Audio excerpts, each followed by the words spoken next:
ohatra moa fomba vaovaka miisa zany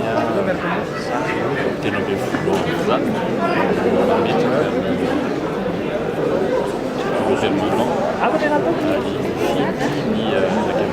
zakavy zany fito somary flohany zany 100% dia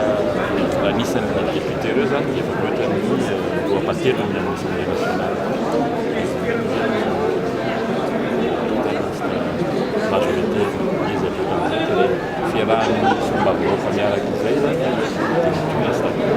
io tsy mijano hoe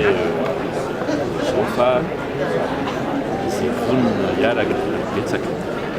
manohana ny politika pedagogique dia afaka hifantoka miaraka fomba vaovaka namany misy député milaza fa misy ny dictature eto Madagasikara, misy ny trindry tsy manana fahaleovan-tena ny Assemblée nationale fa vaipin'ny présidence rehetrarehetra hitondrika misy an'ilay hoe le liberté d'expression ngeny sa miteny ndraindray moa ny olona rehefa miteny zavatra dia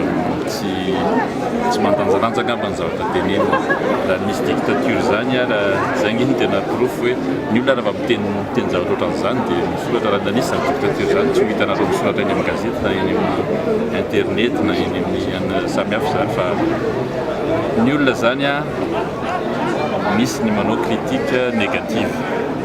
fa roso ny fambarotsana ny firenena izay ny zava-dehibe vahoaka ny tsinjorona izay angamba ny tena zava-dehibe.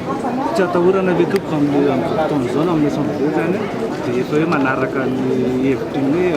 hoe firenena tsy atahorana ve le hoe tsisy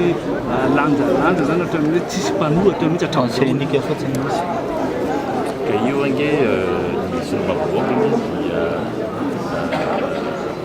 indépendant amin'ny zavatra eritreretina sy ataony afaka manontany aminareo ny fomba vaovaka fantatra aloha ataveo tsisy niteny hoe raha anana vatana politique fa manana ny ligne de conduite izy manana idéologie izy dia mitonga amin'izay idéologie sy ligne de conduite an'izay tsy misy olona manosika azy mamposika azy na manery azy ngamba tsy fantatra hoe tsy mbola naheno aloha ateto fa le io ny fomba fijery any ngeny miteny hoe pensée unique za mba niresaka amin'reto député reto tsy voatery mitoko hevitra fa mahay miresaka dia maro mahay miresaka azy zareo